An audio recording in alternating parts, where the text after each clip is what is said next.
Hey everybody, absolutely stunning news over here this week. We have a video version of this week's episode available on our Patreon, which is patreon.com/late night. Go over there, sign up at any tier, and you'll have access to it. Once again, that's patreon.com/late night. Now, enjoy the show.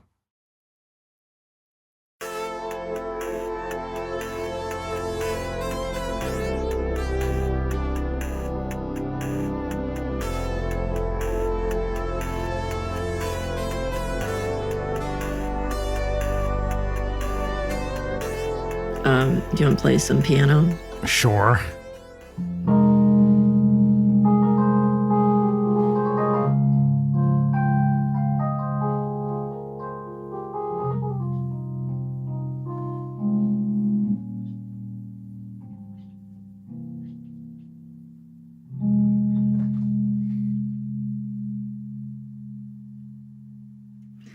That was nice, Brian.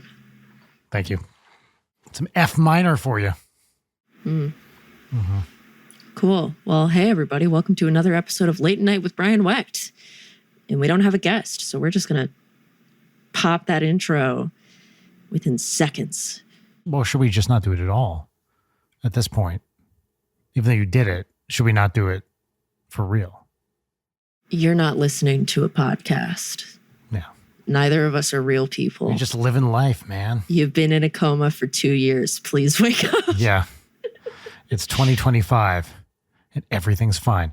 So I do want to start this off hot, coming in hot. With what I have. You said, do I have anything to talk about today?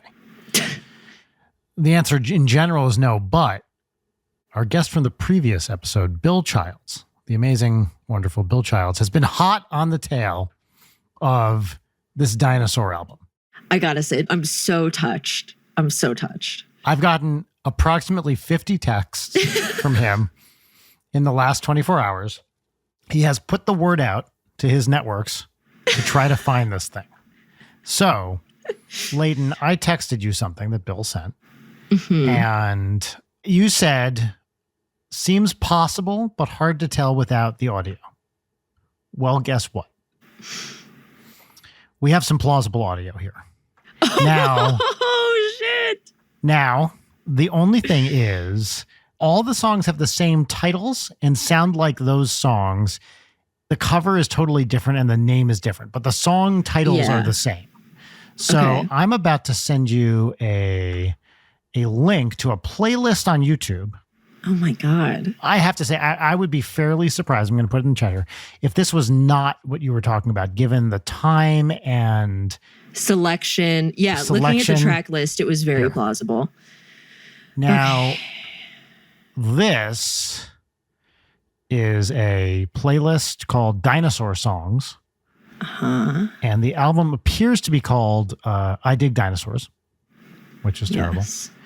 All these have very low views. They're not as low as I thought they would be. You know what? They are not. They're not in the hundreds. They're in the thousands, which is actually pretty reasonable. So, potential issue, where have all the dinosaurs gone?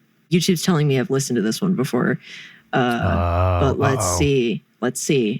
It definitely does not have kids singing. This tragically is not it. How is that possible?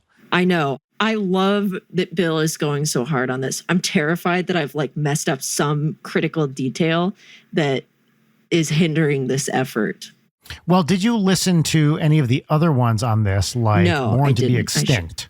Look at Born to Be Extinct. Hold on. I'm going to click on one that seems like... Click on He's a Carnivore. I'm watching your face for the slightest sign.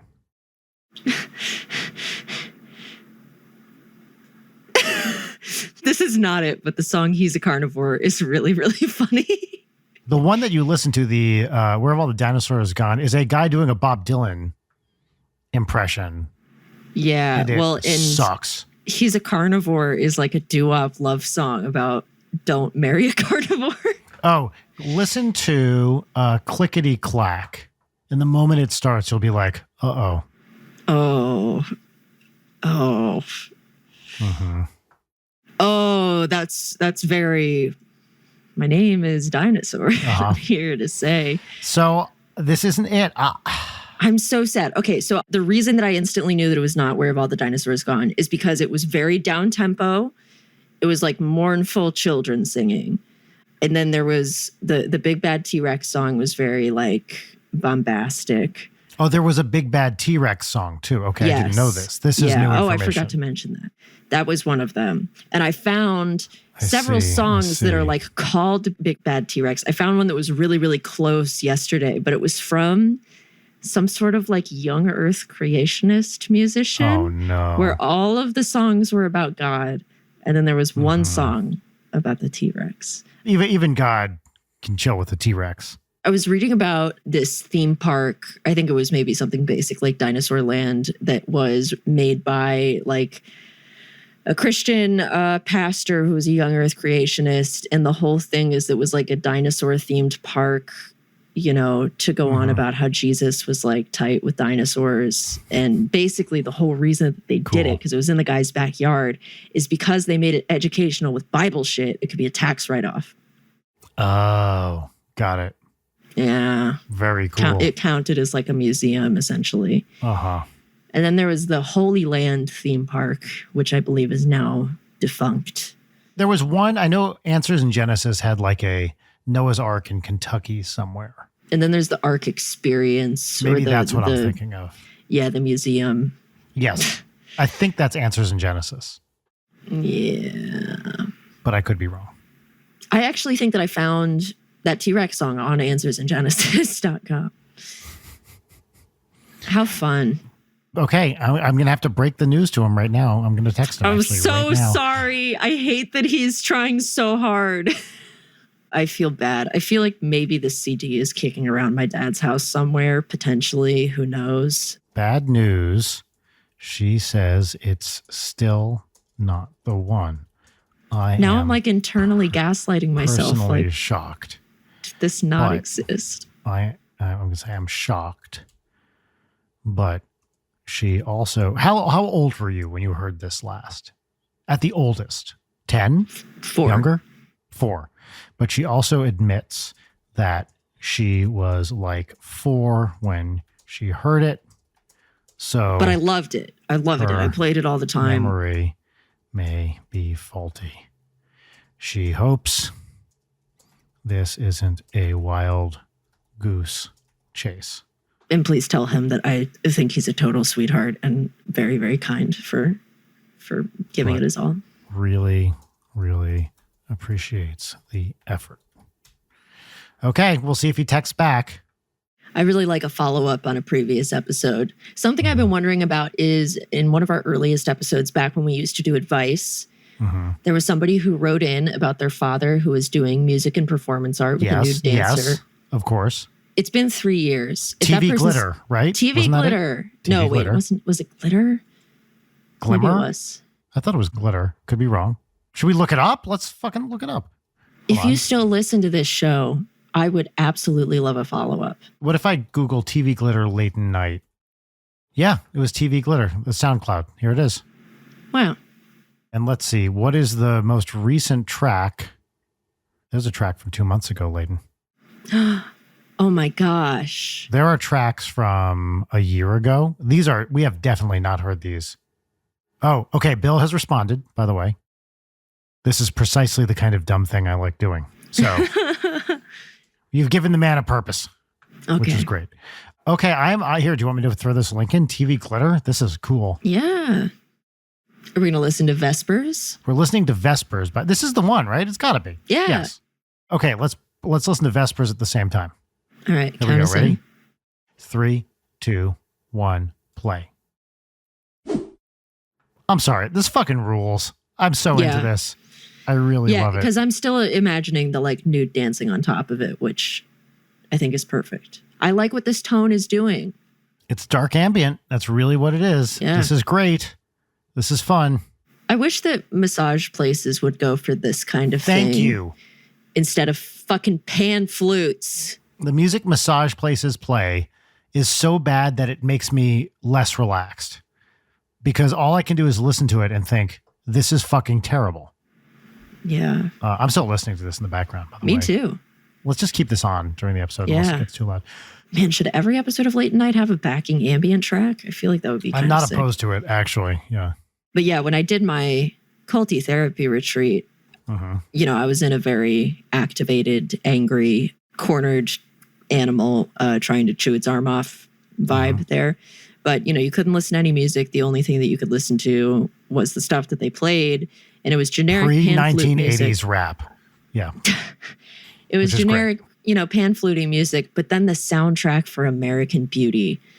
And it would just be on shuffle. Oh, yes. You've mentioned this. What a crime. Yeah. We want you to be well. We want you to focus on yourself. Here is the worst music you've ever heard. And it seems like, by the way, for a therapy retreat that is supposed to be top of the line or whatever, some of those people are musicians and might be distracted by how fucking terrible that music is. It sounds like the default iPhone ringtone. That's what that soundtrack sounds like. And also, I don't want to think about Kevin Spacey. Yeah. Yes. What are some of your favorite film scores, since we're hot off me talking about how much I hated the score for Oppenheimer? You know what? Actually, I was just thinking about this. I was thinking about the Alan Silvestri's score to Roger Rabbit the other day, which is so fun. Doop-a-doo-doo. It's just so like jazzy and great. I assume he did the music for the Maroon cartoons in there too. I really like that score because I had just been listening, for whatever reason, I was thinking about the Back to the Future score. Oh, because I was thinking about the Back to the Future musical, which has recently opened on Broadway. Chris Grace was telling us a little bit about it. And I was like, I don't want to listen to that music. I want to listen to the actual music. And the music from Back to the Future fucking rules. It's so great. The bum ba da ba ba ba bum ba ba ba bum ba da ba ba ba bum. Yeah, that's very iconic. It's iconic. And after Marty goes back to the future, there's that single like trumpet da, da, da, da, da, da, da, or whatever it does. And it's just like, what a great, simple, but immediately recognizable melody. Da da da ba da ba ba bum ba da ba ba ba ba ba ba ba da ba. It's awesome. That was a very important movie to me. I recognize some of its sociological, shall we say, flaws, but I love Back to the Future. Yeah, I love the Back to the Future movies, even two. That was the right time for me. I was excited for Back to the Future 2 to come out. I went to see it like opening weekend. I could not get enough. I remember one of the BBSs I signed up for when I was like 12 was like a Back to the Future BBS because I was so excited about it. What kind of discussions happened on the Back to the Future BBS? I don't even remember. I mean, I was too young to really like get into it, I guess, or too scared or whatever. But I remember dialing up and they had like a train from Back to the Future 3. And I was like, fuck, this is so cool. I loved it. So Back to the Future and Roger Rabbit, both Silvestri, I think, are great. We recently rewatched The Lord of the Rings, or Audrey watched them for the first time. And that Howard Shore score is really, really good. Just like does what it needs to do. I still have the ambient music playing, by the way. Me too. No, I was going to say that I love it. It's pretty great. Yeah. TV Glitter.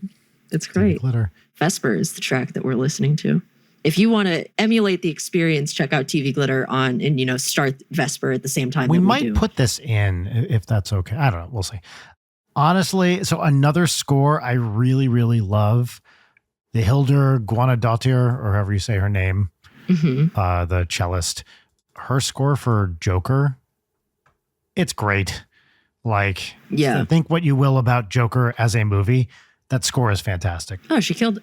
And so many John Williams things, but I'm not going to get into that right now. What about you?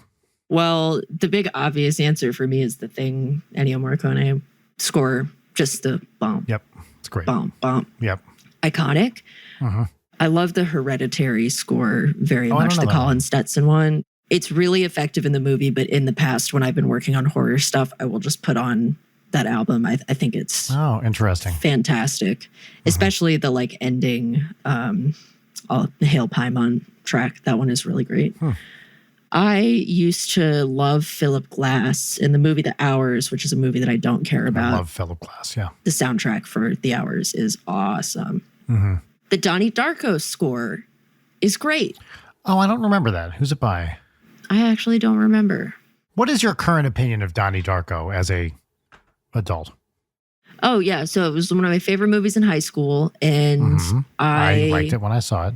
Michael Yes. Andrews is the composer. And I rewatched it as an adult, worried that it wasn't going to hold up.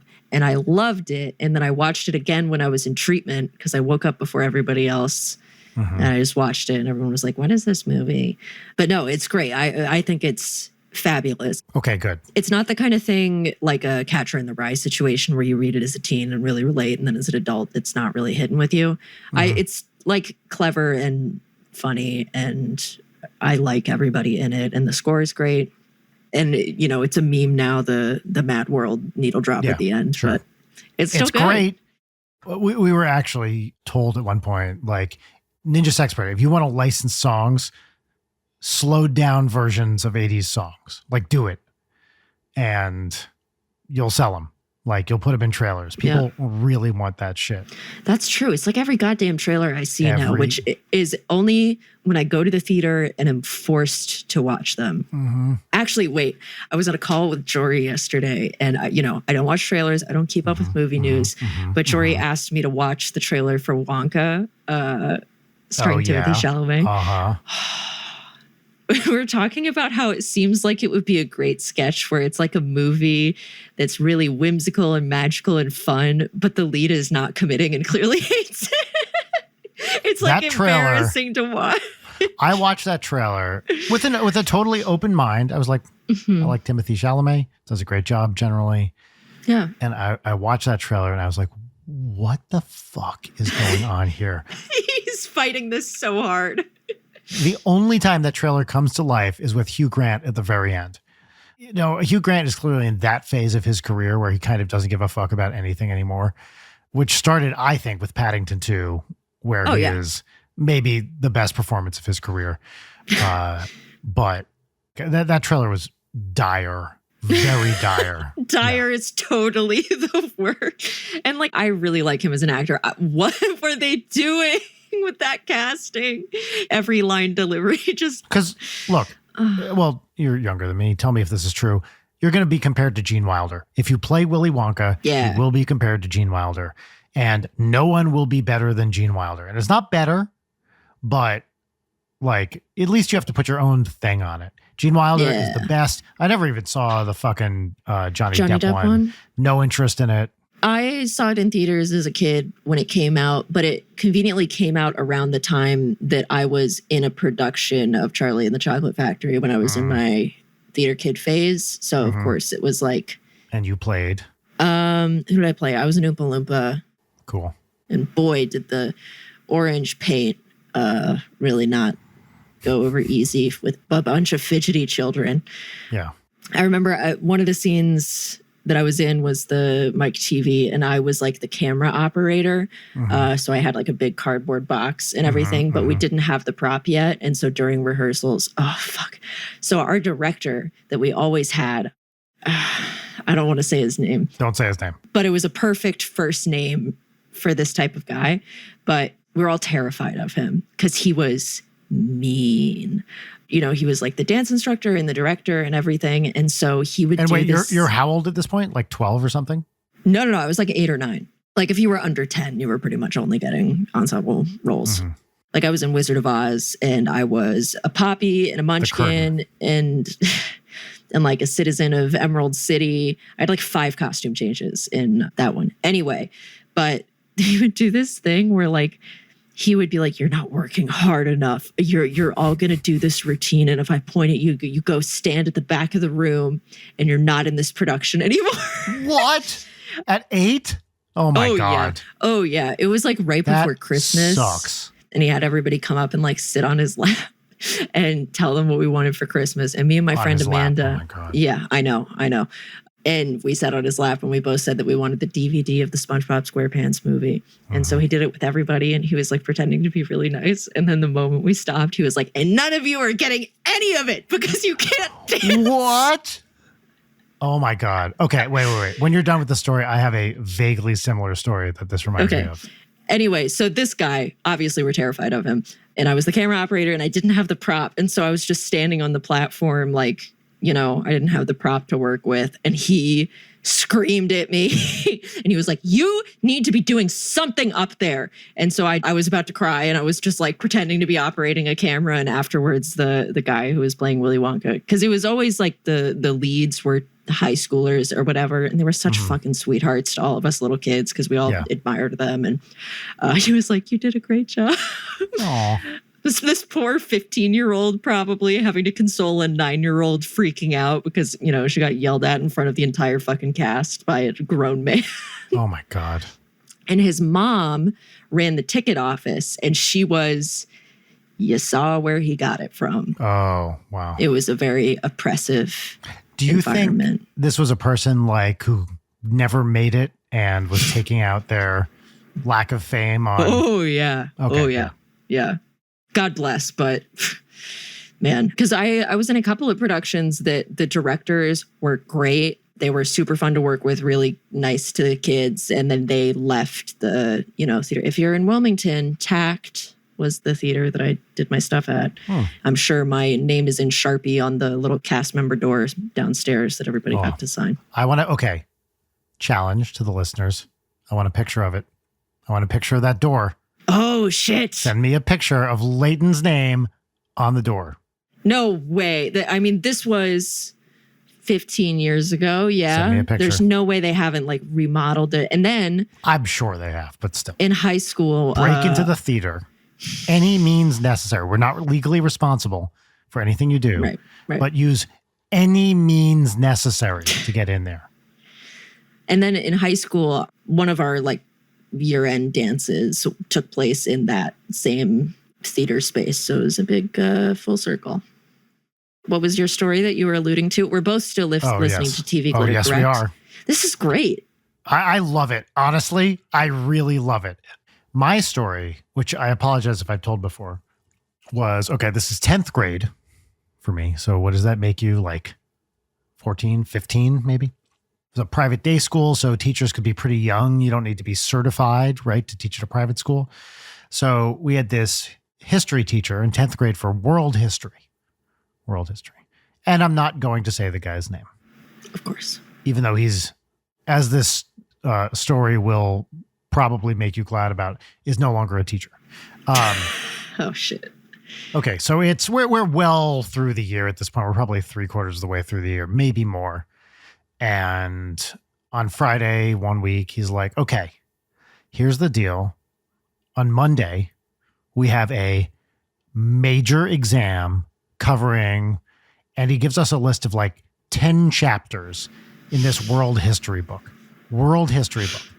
It is, and it's the kind of thing, it's the entire world throughout all of history. Okay. So these 10 chapters, it's from I don't know, 16th century Japan through 19th century Europe or some shit. I can't even remember. And he's comprehensive exam on pretty much all of world history. We had not talked about this in class extensively, but whatever. It's this is it. You got to learn these chapters. Everyone freaks out. It's a prep school. It's a day prep school. People are pretty worried about getting into colleges. I probably was not super worried about it, but I wanted to get good grades, so I was worried about this. Everyone goes home. The kids who are going to study go nuts all weekend studying these 10 chapters, all-nighters, got to absorb it, got to read it.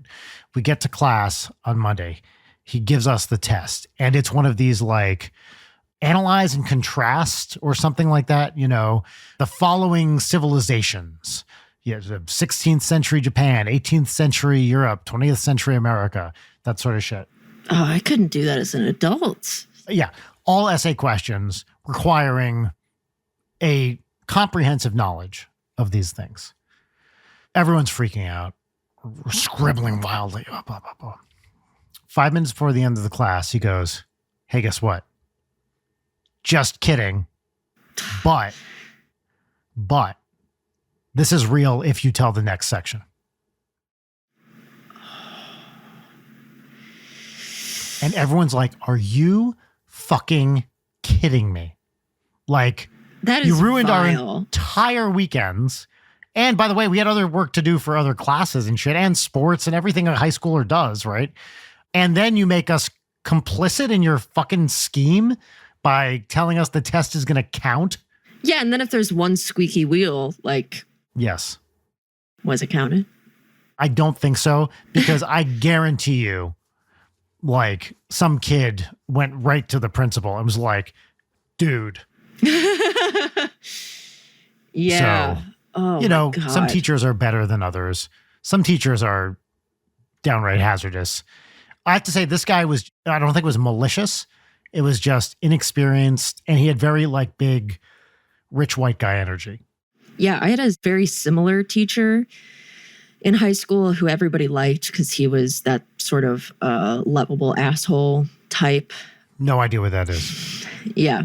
His class was history, and the whole structure of the class is that every day there would be a pop quiz. I mean, I guess you know it's coming, so it's not a pop quiz, but it would be like 10 questions and then one extra credit that was like some knowledge of pop culture thing. But the prerequisite for it is that every single night we had to make 50 index cards with the term on the front. What? And the history on the back. Every night? I am not exaggerating. 50 every night. That's insane. Yeah, it was. And for the longest time, you weren't allowed to type or print them. So you had to do it all longhand. And then I think eventually he relented. And it had to be on index cards. You couldn't just print it and do it on the back. What the fuck? He got fired at the end of the first year for an unrelated incident, but, you know, made sense. But yeah, by the end of it, I just had like mounds of index cards. And yeah. And you would get graded on the index cards. You had to turn them in and then do the quiz, which was on the index card. I mean, like, I'm not exaggerating when I say that I was regularly up till 3 or 4 in the morning doing all of the homework that I That's had. terrible. Yeah, it was bad. And they like relished in it too. They were like, you're going to have to deal with it. Don't complain about it. We had one guy for 8th grade history, which is like American history, like Revolutionary War kind of stuff mostly, who was ex-military. Did we have the same 8th grade history teacher? Yeah, I had a great time in his history class. You know, he wasn't an asshole, but he was very, very high standards and just had, this is the way I do things. And he would give us lists of concepts. And, you know, it's like, these are what you need to learn from this thing. And you write them out. And, you know, then you had to, these tests, I remember like doing well in them was a real sense of accomplishment. Yeah. And then he moved to the high school and suddenly he was like a monster. He was like disciplinarian or something instead of a history teacher. And I was like, what the fuck is going on with this guy? You know, I really liked him as a history teacher. And then in his new role, it was just a disaster to the extent where they had like a major overhaul of the admins. Wow. And it wasn't just him. There were, you know, like a difficult headmaster. I will always remember this headmaster. God, what was his name? I don't know. But they had made some controversial policy and the students were mad. And he was giving some assembly, you know, some chat at the assembly. And he goes, look, I know what it's like to be mad at home. My wife's a screamer. And everybody busts out laughing. And he's like, you know what I mean? You know, and my wife's a screamer was a quote that people said for a while. No matter how you slice it, that's not a good thing to say to a room of children. Yes. It's also like, I never missed homework. I never did not turn in homework. I was militantly, same, that was my nightmare. And it's also, I can count on one hand the times that I didn't do it. It was 3 separate times, one of which I got sent to the principal for. What? For not doing homework? Yes, once. How? It was with any time a bunch of people would not do their homework. I guess a bunch of people didn't do it. And so they sent a big group. And then I won't go into the consequences for me because that happened. But that's some trauma. But in hindsight, I'm like, I could have just not done homework. It would have no effect on my life today had I just gone a little bit easier. Pretty much right, yeah. But I think after I graduated and after some certain things, and arrest happened at my high school. They eased up on homework and it was not as bad. So I'm glad that kids aren't getting tortured with that anymore, because it's so unnecessary. I had no social life whatsoever. I mean, I didn't either, but not because of homework. Because I mean, like, I understand why it was so rigorous. It didn't need to be that rigorous, but you're finishing 4 years of high school in 2 years. So, you know, the rigor. Also, did you have to take Latin? No, in my school, Latin was not even remotely a requirement. They did offer it, some like very watered down version of it, if you needed like extra language help. But it was, ironically, the class that like the less strong students, at least in languages, would take, with the idea being it'll like help you identify Latin roots and things like that, which is not totally misplaced, but I didn't take it. I was taking Spanish, but I don't think they were actually learning Latin. Yeah. I think they were learning some, you know, Latin roots and stuff. So no, I would love to know Latin. One of my closest friends is like a Latin expert, and it sounds really cool.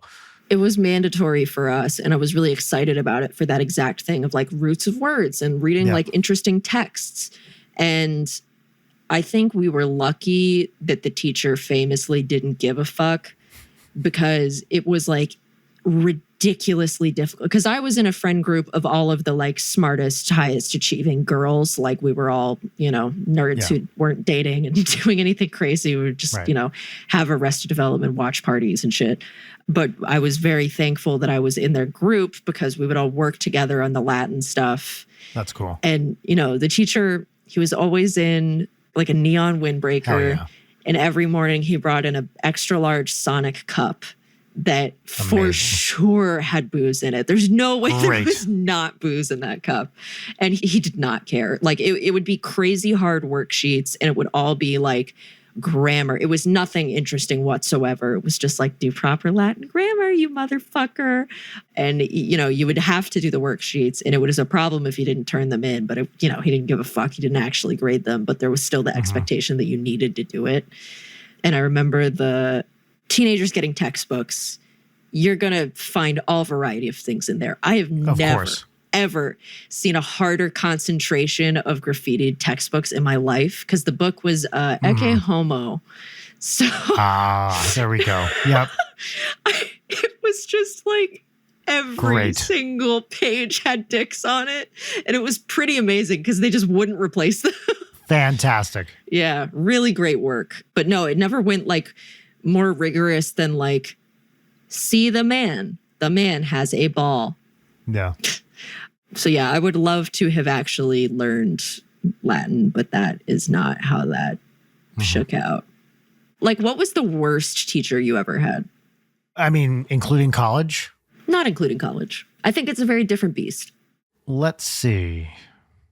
Also, people at home listening, if you did not sync up the TV glitter track, I'm disappointed in you. You're really missing out. Probably when I was in 8th grade, I was in the advanced math section. So if you were advanced in math, you took algebra. If you were next level up, you took geometry. You know, you'd like break into the high school curriculum. Same with my middle school. Pretty typical, I think. And there were 2 of us taking geometry. And I basically placed into it mid-year. And it was one teacher, it was me and another kid. And this teacher was just mean. Like, and she definitely didn't know what she was talking about. And this geometry book, in retrospect, sucked shit.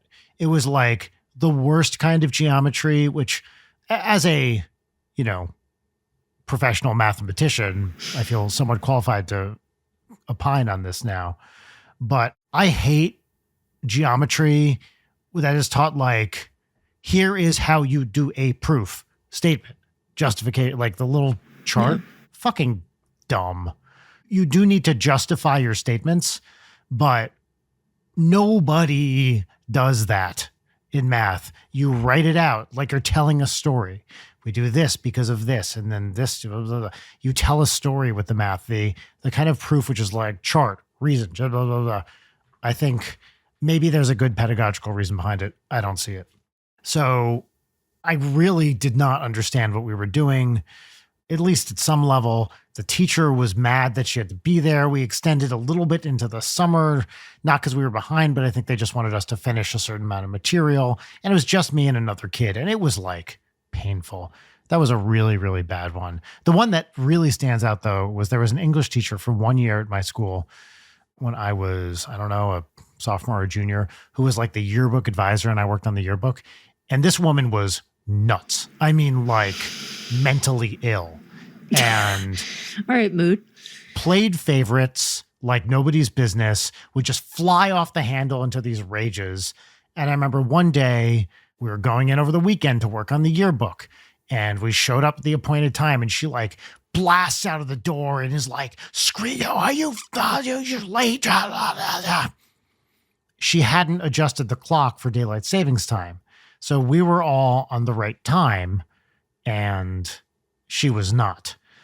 And someone pointed out to her, "Hey, Miss Blank, these clocks are wrong. You didn't adjust the time." Well, it's like, no.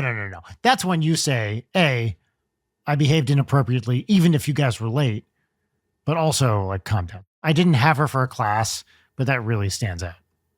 Yeah. This was, let's see, 30 years ago at this point, and I still remember it. Yeah. Yeah, there's something about that type of teacher who will fly off the handle, who also happens to be wrong all the time. Mm-hmm. So my third grade teacher had it out for me specifically for some reason. The only thing that I could possibly think of is that she was also like a blonde-haired, blue-eyed woman. And I think maybe she just like saw something very negative in me that was triggering for her somehow. But God, it was miserable. It was awful because I didn't understand why she hated me so much. And my friend and I, we would pass notes back and forth by crumbling up a ball of paper and leaving it on the other person's desk because we're both socially awkward nerds. And so I would like take it and I would read it and I would put it in my backpack. And I remember one day she saw me do this and she interrupted class, unzipped my backpack, reached in, took it, stepped outside and read it, and then put it back and didn't say shit about it. What was it? I don't remember. It was something like about video games. It was nothing salacious. Another time we had to do like a project on the person that we admired most, like a figure in history. And I was a big SpongeBob fan. And so I wanted to do mine on Steven Hillenburg, who is the creator of SpongeBob, but also like a marine biologist. And she was like, "No, you can't do that. You're doing George Washington." There was one time I tripped over some of the pea plants that we were like incubating to study. And she was like, "Well, everyone be sure to thank Leighton for ruining our science project." Oh my God. And then maybe the most egregious one was that my Nana had just died of cancer and my great-grandmother had died within 2 days of that. And I'm 8. And, you know, I think it was my parents, you know, letting her know what was going on because I was having some issues in class. And, you know, my parents let her know. And she was like, "Well, we all have things going on right now." Oh my God. During this conversation, I literally like ran out of the trailer. A little child. Yeah, and ran into the woods just because I like could not deal.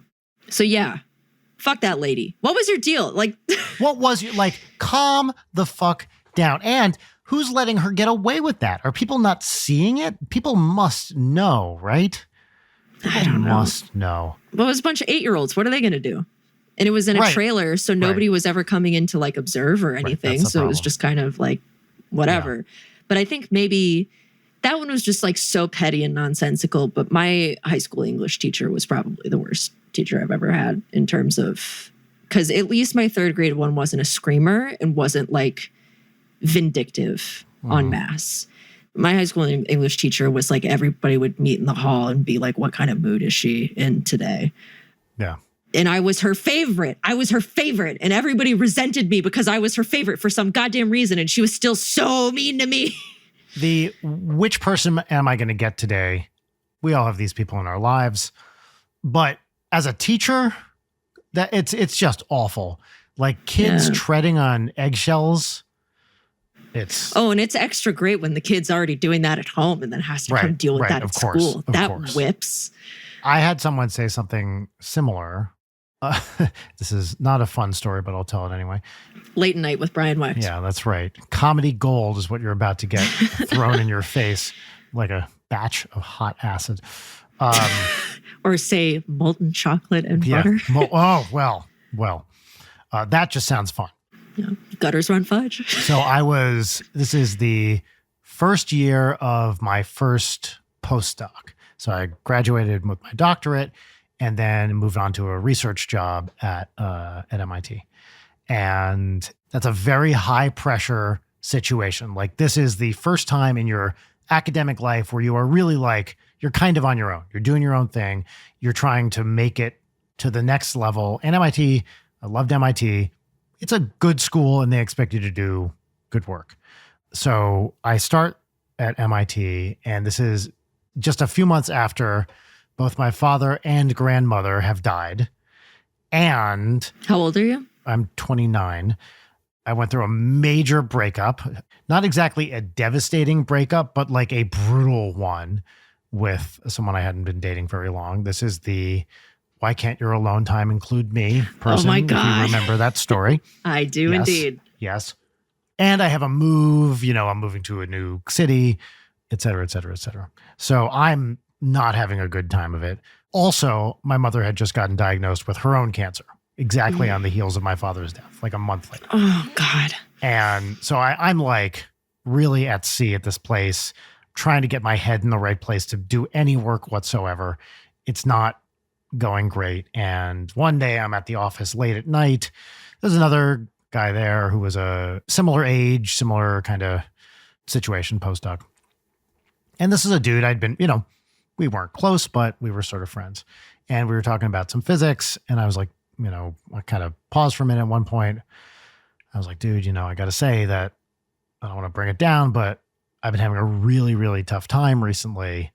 And I could, we're working on this paper together. I was like, I could just use a little bit of help here. We're working pretty fast. If I'm slow to respond, just asking you for understanding. And this guy looks at me, he goes, we all have our own stuff going on, and just walks away. And I was like,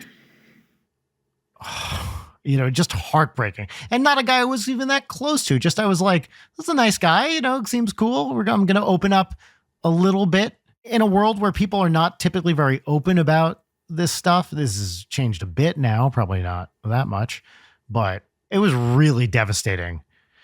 And I was like, what the fuck is happening? And also for it to stick out in your mind like that, years and years and years later. And I still know this guy and I we wrote the fucking pay. It's not like I haven't been in touch with him since I left physics, but we would see each other throughout the years and stayed friendly, nice enough guy, but just like brutally backhanded me with this one little thing to the extent where I will never forget that. Yeah. I guess along the lines of we all have our own shit going on. I'm sure you also experience the same thing of groaning whenever you get group projects and you can't pick the partner. Oh. Which it's like, no, I'm going to do this entire thing by myself. Mm-hmm. In my last 2 years of high school, when I was taking college courses, I took a sculpture. It was like a 3D sculpture class. It was genuinely really cool. There was a lot of like building stuff out of wood. There was one that we did with wire. It was awesome. I would like put on Game Grumps on my headphones and I would, be on the belt sander with my shit. But our final project was that we had to do it with a partner and it had to be like a kinetic sculpture. Some part of it had to move. And so the concept that we came up with was, there are those dice called story cubes. And I really liked them because it was like a little game. You roll it, gives you pictures, and then you come up with a story. Cute little improv thing. And so the idea was that we would make large story cubes on rods so you can spin them and I would be able to paint like little symbols on it.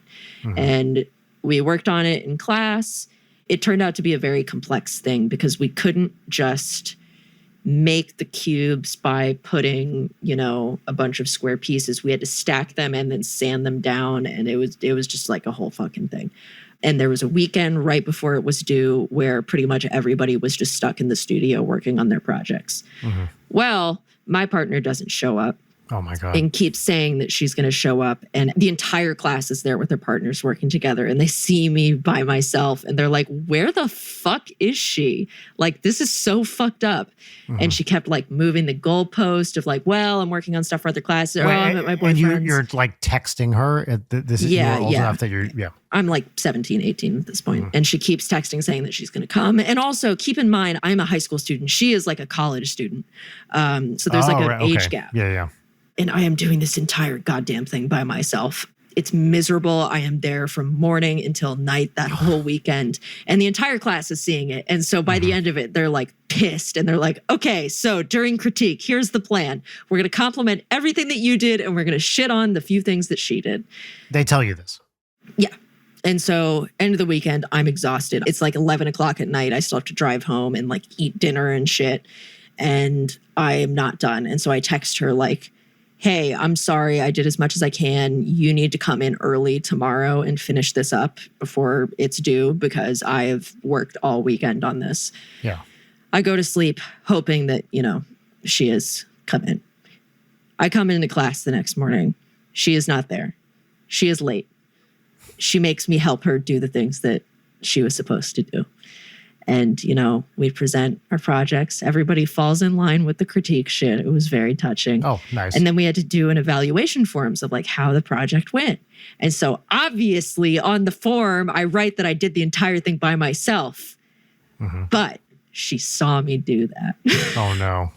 And she fucking rails me in the hallway. Like, I was doing so much stuff. How dare you? You could have just talked to me. Like, she was pissed. So at the end of the class, I ask her if she wants the sculpture. She says, no, I don't want it. I go huck it in the dumpster. And I tell the professor exactly what happened. And yeah, she got a terrible grade. I got an A. Okay, well, that's good. So this is not where I thought the story was going. I thought you were going to suffer, but instead... No, and I tweeted a picture of the story cubes in the dumpster. I kept like 2 of them because I painted like my boyfriend on one and me on the other. And so I kept those 2. And I threw it in the dumpster. And then the creator of story cubes was like, why did you get rid of it? Oh my God, that is fantastic. I felt so bad. That is really great. It's like nothing against you. It's just my partner sucked and I never want to see this piece of shit ever again in my life. And then the creator sees it. That's my nightmare. Yeah. This episode really did just become bitching about teachers and stuff, which I think is cathartic in a way. Every day I'm like relieved that I am no longer in school. If we have listeners who are in high school, God bless you and keep you. I hope you're well. It's the same with like not having to pretend that I'm Christian and also not being in school. Both of those things are incredibly freeing once you're an independent adult. It's great. I have less guilt about things. Still guilt, but less. Is it time for segments? I think it is. All right. Well, late in our first segment. Wait, hold on. Our first segment is our pop culture recommendation segment, where you get to talk about a book, a movie, a video game, or any pop culture, either high or low, that you've been enjoying recently. It's called What's Poppin'. And the theme song goes here. What's poppin'? What's poppin'? Layden, what's poppin'?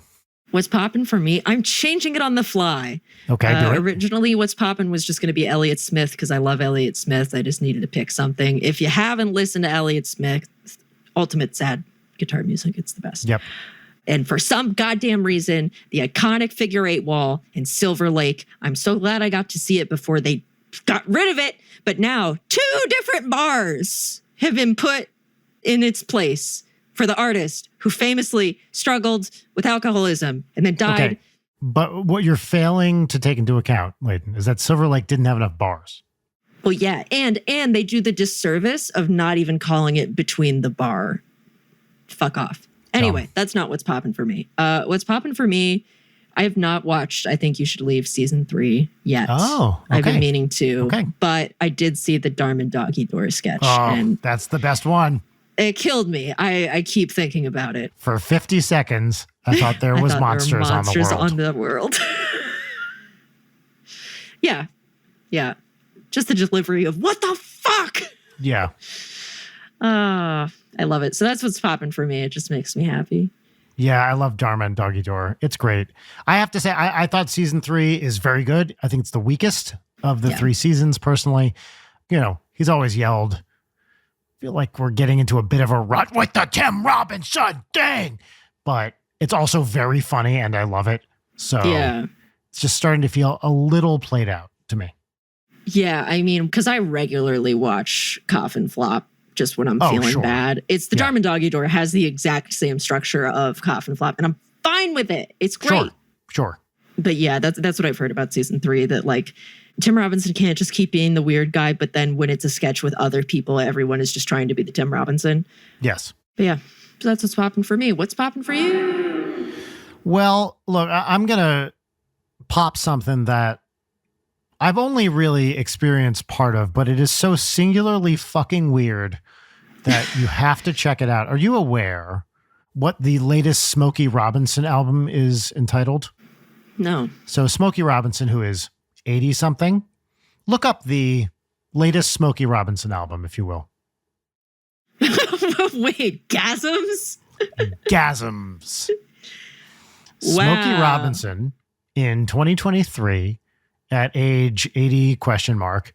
Has released an album called Gasms. And do you want to read the track list for us, Layden? No fucking way. Well, just hit us with these titles. There's only 9. It won't take long.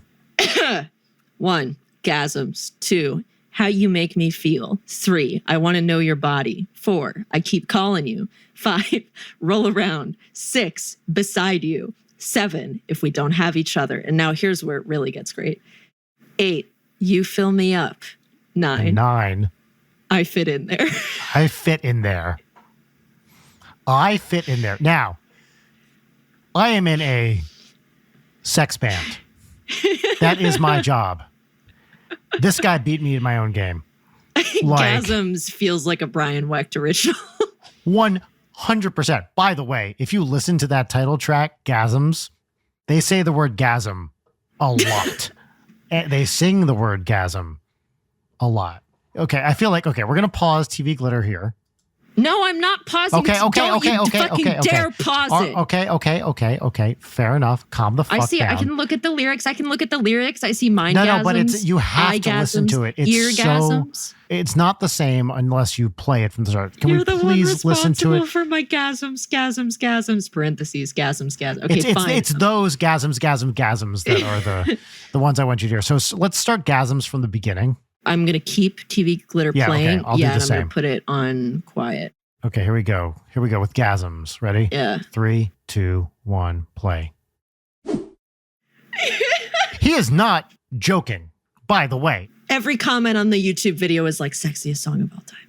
You know what? It's fucking great. Yeah. Except you have to listen to him go, gasm. And then the backing vocals go, gasm, you know, whatever. It's truly amazing. And look at that cover. Like, his it's eyes. just smoke. Peepers. He's famously like a hot guy, and well, he fits in there. What can you say? Like, fits in there. Listening to that, it's like, I can't believe this isn't a Nudist Sex Party song. 100%. That's why I'm so enamored of it. If I did exactly that, people would be like, this is the best song you've ever done. Yeah. You know, like, it's so funny. And it is played completely straight. The guy has a sense of humor. Like, it's not like he's devoid of a sense of humor. But I love an 84 or whatever year old releasing an album called Gasms. Gotta respect it. That dude's fucking at 84. Like, he's been fucking his whole life. Like, oh hell yeah. I just heard an interview with him. Mark Maron had him on. Then he was on Bold. He was making the rounds with this album, and every time he talks about it, it's just amazing because he's like, you think I'm talking about orgasms. But actually, I'm talking about all the gasms. And gasms. That's right. Butt-gasms. Butt-gasms, by the way. Butt-gasm is definitely a word I have tweeted without context from the Ninja Sex Party account. Yeah. So anyway, listen to Smokey Robinson's latest album, Gasms. It's not bad. It really is not a bad album. I haven't listened to the whole thing, but I love that it exists and it doesn't suck. Yeah. I mean, it's really a bop. It's a great song. Mm-hmm. All right, cool. That is What Is Poppin'? And we are so enamored of What Is Poppin'. We have 5 minutes left on TV Clitter here, by the way. I know. I can't believe we're getting to the whole thing. It's great. Yeah. I feel like it really set a tone for this episode. I totally agree. Dark education stories. Anyway, so it's time for our final segment. Y'all know the deal. It's 3 peaches, 1 lemon. The segment's called Peaches and Lemons, and the theme song goes right here, but it's not as good as TV Litter. Peaches and lemons. Peaches and lemons. All right. Cool. We'll both start with a lemon. We all know what lemons are, right? We know what lemons are. We don't have a guest. I don't have to explain myself to you. Finally, we lost the millstone of guests. Yeah. Was it millstone or whetstone? Millstone. What's our millstone? Anyway, grindstone? No, it's like you have a millstone around your neck. I think it's millstone. Isn't it an albatross around your neck? That's also that, but I feel like there's one with a... How many things can be around your neck? I mean, you're asking the right guy. A lot. Hands, feet. Yeah. All gasms, end of too. List. Yes. I'll go first. My lemon is that I would just love to have a normal dream. Like, I'm driving a car. Brakes work correctly. I'm not drunk in the car. Nothing weird is happening outside of the car. I took a nap today that I sorely needed due to waking up very early. And I woke up more exhausted because the dream was exhausting. So I'd like for that to stop. In fact, I'll take no dreams. I'm good. Stop it. This is the trade-off for being on voluminous quantities of SSRIs. So I guess that's just how it's going to be. But I don't care for it. Yeah, that's my life. I don't remember dreams, generally speaking. I'll get there one day. Mm-hmm. All right, Brian, what's your lemon?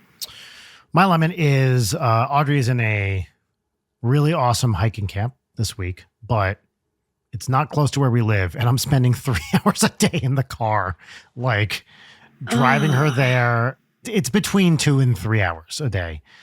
And she's having a great time. It's worth it. But we did this earlier in the summer and it was awesome. And the commute was not as bad, but where they are this time, they're kind of out of the way. And this is like an exceptionally busy week for me. Yeah, yeah. I have a million things going on and I just have 3 hours that can chuck out the fucking window because I got to pick this kid up. And look, I will do anything for my daughter. I would drive all day if it meant she would have a great day. But this is not a great week for an extra 3 hour commute. Yeah. So, okay, when we were looking at like schools, but it's like half an hour away. No fucking thank you. Because I don't want to be in a car for 2 hours a day. Again, my kid's worth almost anything, but this commute is pretty brutal. And even doing it for a week, it's like, fuck. So that's my lemon. All right. Good lemon. All right. We'll do peaches. I'll go first. For this week, can we call peaches, can we call them gasms? Lemons and gasms?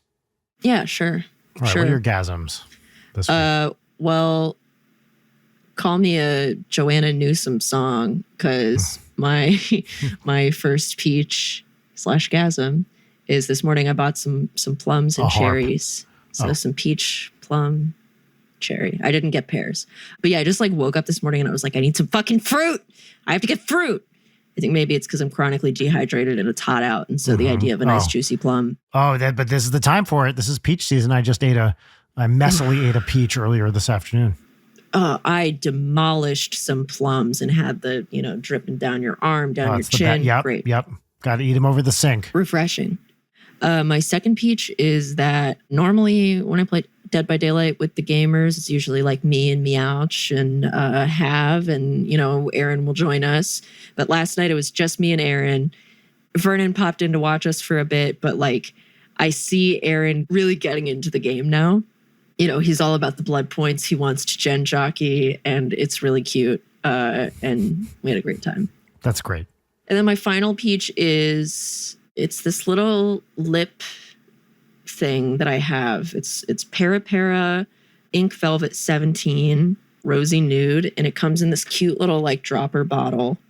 It's not actually a dropper. It's like just shaped like that. So it's that. But this might be my holy grail lip product. It smells great. What does it even smell like? It just smells very good. But it's very like refreshing. It dries matte, but is not like flaky. You know, it stays and it looks great. So yeah.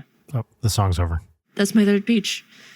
Wow, now we're on Tomb Spells. But TV Glitter, check it out. Yeah, so those are my peaches. What about you? Those are your what?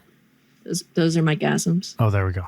Great. I genuinely didn't understand you. I totally said gasms before. Great. My gasms this week.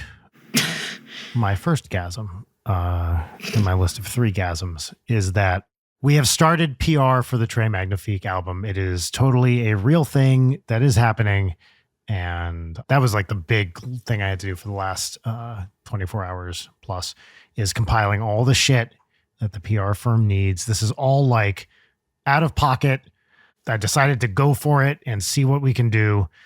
Very excited about working with these folks. They come very highly recommended, and we're going to like try to get some fucking, I don't know, interviews or something. I don't know, something. So we'll see. I've never done like a PR thing just for me. We've done it for NSP. We've done it for other stuff, but we're going to see. This whole Très Magnifique album has been a decision to like invest in myself, to actually like put time and money, you know, for making the thing, etc., behind it. And it's a gamble. I don't expect to recoup costs on it, but I am happy with myself for being like, you know what? I'm worth it. I'm going to hire a PR company. And it's fucking great. The stuff that you showed me and that I've heard is just wonderful. Very excited about it. And it's just nice to know that it's like the countdown starts now. To quote the Flaming Lips. Yeah. But the fight begins now. Gasm number 2. Ooh, oh, that was close. With another person, I am making NSP sheet music. And basically, I hired a guy I know well who's done some of our string arrangements, Dallas Cruz, to come up with... That's a great name. Wow. Dallas Cruz, yeah. And he's a great musician, to come up with arrangements for a bunch of NSP songs that I thought would work well for vocal and piano. And he like banged these things out in a very like so fast. I was like, oh shit. So I'm like going through them and all that. But I think for the first time, is not an official announcement. I don't know when they're actually going to come out, but we're doing sheet music and we've never done it before. Because also Congrats. Danny and Jim don't read music. And that's not a value judgment on them as musicians whatsoever. Some of the greatest musicians in the world never read sheet music. You know, so it's on me and Dallas to do it. And I'm excited. It's fun. Like, I don't do sheet music that much for what I do. And it's exciting to see it. Awesome. What's your last gasm? My last gasm. It's a bit of an advertisement, a gasvertisement. In November 3rd and 4th, with the folks at the Skeptic's Guide to the Universe and guests on this show, Andrea Jones-Roy and George Robb. We are putting on a little conference in White Plains, New York. You know, with the Skeptic's Guide folks, we've done this conference Nexus for a while. We wanted to do something that is not that. It has no talks. It's just like people hanging out and entertainment. And we're calling it Not a Con because it is not a con. That's very cute. We're just going to be hanging out in, you know, this place in White Plains for a couple days. And George and I are doing like a sing-along together. We're going to, you know, play stuff where the audience sings along. I'm going to do some Ninja Brian stuff, some Très Magnifique stuff. And Skeptics are going to do a podcast, you know, the live taping of the podcast, and a lot of time for just meeting people and hanging out. So there are still tickets available for that. There aren't many, though. They went to, you know, mostly Skeptics Guide, like patrons and fans and stuff. But I think it's going to be a really fun time, and I'm just going to be hanging out all weekend.